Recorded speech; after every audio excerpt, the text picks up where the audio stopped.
top 10 second baseman going into the 2025 season. We're going to start this list out with a little bit of a disclaimer here that Jazz Chisholm would be on this list, except I don't know what position he's going to be playing.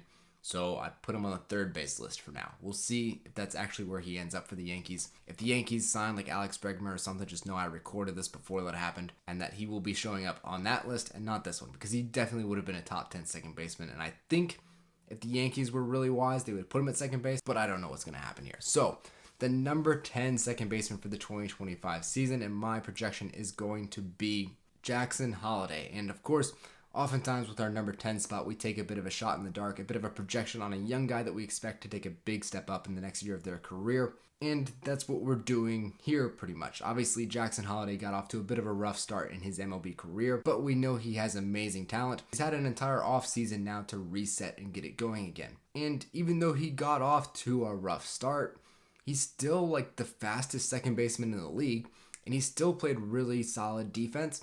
And remember, he was playing shortstop like back during spring training last year, so he hasn't even had a full offseason to work on second base or anything. So I think we could see him go from an above average second baseman to a really, really good defensive second baseman going into the 2025 season. Then at the number 9 spot, we have Luis Garcia Jr. Now, he's really becoming one of my favorite players.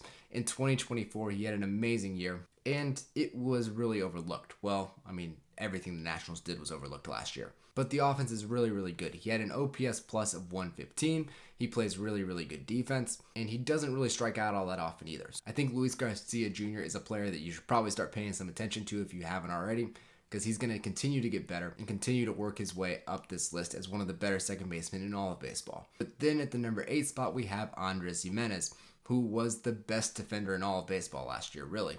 He's also very, very fast. But with him, the offense is the question mark. But defense at second base is very important. You can overlook some bad offense every once in a while when you're getting defense at this level. And over his career, he is a league average hitter, so he's not such a bad hitter all the time. He was just a bad hitter last year.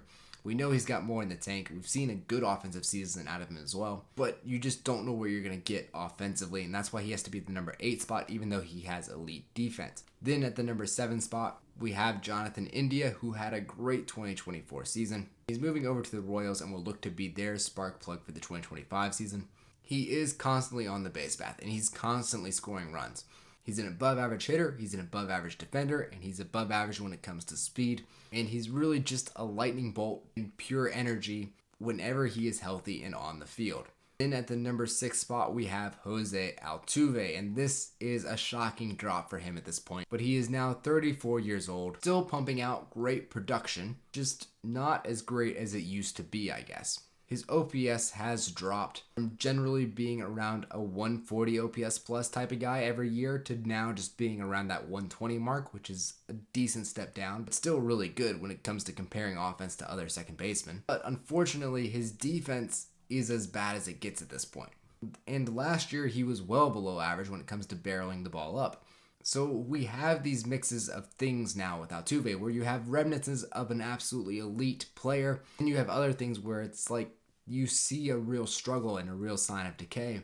Then there's another set of areas where they still look good, but they're just not as good as they used to be.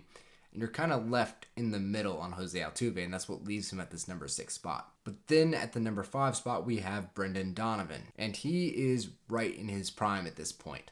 And he's also been incredibly consistent for a number of years now. We're getting around a 115 OPS plus every year. We get really good defense and you get really good speed. And at second base, when you know you can get both solid offense and defense and when you can trust it consistently, that's absolutely massive to be able to trust.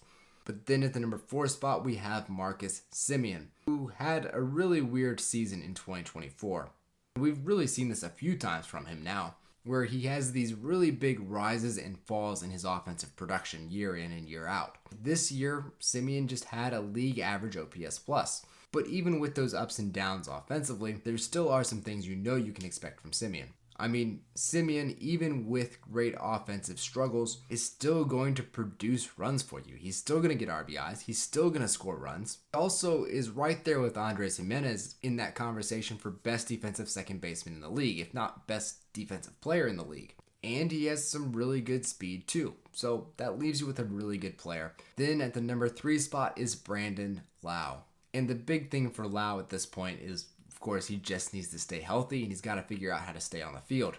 Because if he can do that, I think he will shock a lot of people. He is the one second baseman where over a 162 game span or average in his career, he would average 96 RBIs, over 30 home runs, and his career average OPS plus is 125. And those are numbers that most second basemen can't even dream of putting up. But then at the number 2 spot, we have Matt McLain, and this is another crazy one and another guy who has to stay healthy. Now, McLain is very young, so this is also a lot of projection going on with him. But he has proven in his time he is a great hitter. We haven't really seen him struggle to this point. He's also a really great run producer, and the Reds had another great second baseman option, and they think McLain is better. Along with his great bat, he also is really good defensively, and he's really fast. Obviously, we need to see him prove his consistency, but we know he has the ability to be one of the best second basemen in the league. Then at the number 1 spot, it's the one guy, the one second baseman who's put himself in an MVP conversation recently, and that is Ketel Marte. His bat takes a major jump up over a lot of the other second basemen, because when you look at other second basemen on this list, most good hitting second basemen have an OPS plus around like 120. Ketel Marte's OPS plus was 155 last year. So obviously he is our number 1 choice for the 2025 season. And make sure to follow to catch our top 10 third baseman coming up next.